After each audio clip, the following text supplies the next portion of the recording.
Yes, sir.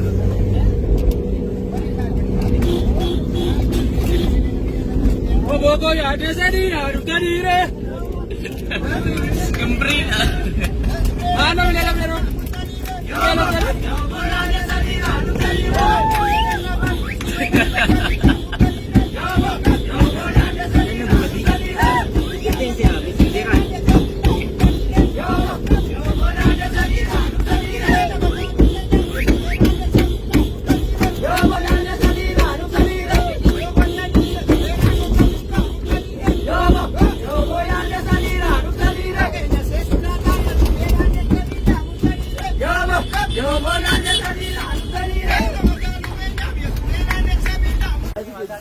Yeroo itti waraanni bilisummaa Oromoo humni furgaatu urjii lolaa Wallagga Bahaa aanaa Saasigaa magaalaa Aanaatti to'atee waajjiroota mootummaa guutummaa guutuutti barbadeessee hidhamtoota siyaasaa hidhaadhaa baasuudhaan meeshaalee waraanaa hedduu hiikuudhaan uummata Oromoo hidhachiisee bilisummaa Oromootiifis itti falmaa jiru, itti mirkaneessaa jiru, uummata guutummaatti of duukaa hiriirsee jira.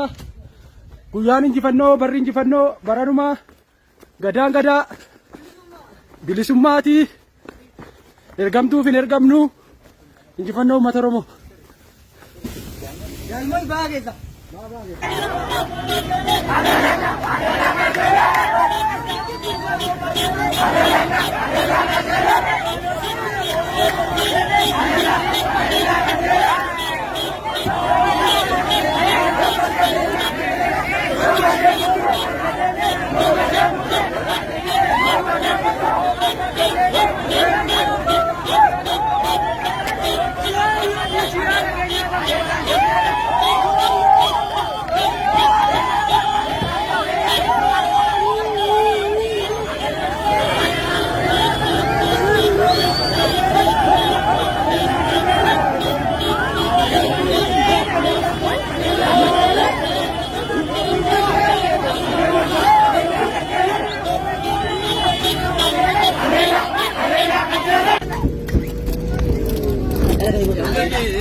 Yes, sir.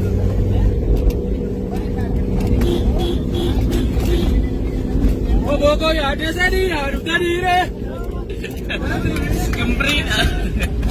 Ano nila pero?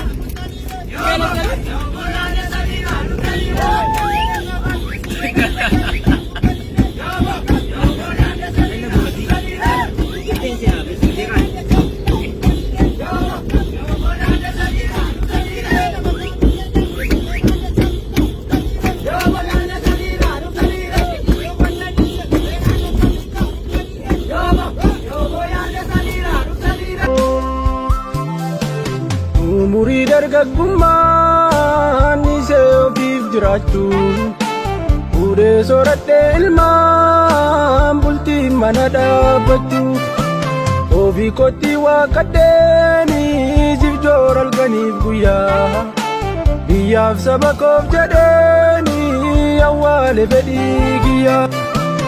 Obaaf aduunyaa dandee beelaaf deemuu waa dandeessu.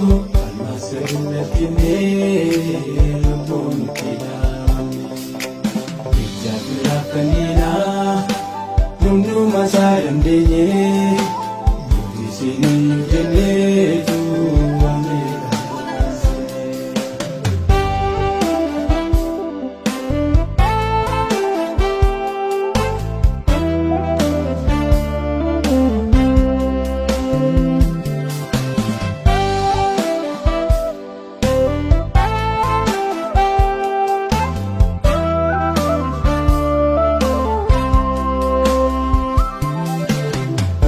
Ku faffataase deebisee kufatti firaafi allaadhiisee ifaan galee kaattate otuu waliif dadhabuu hin barbaanne boqochuu qabbana siif buusuufan beeladhee gugguubachuu dhugaa qabdu obokoo nutu siniin hubanne yeroo gidiiraaf rakkoo isin bira dhaabbanne ilmi taane toositti situunne diinaa wajjin olola afarseetoo nu diige amaadhaadhee kijibaaf shirri diinaa sechi gargar nun baasu akeekaaf kaayyoo keerraa omtuu irraa nu maqsu ayyaannee si wajjini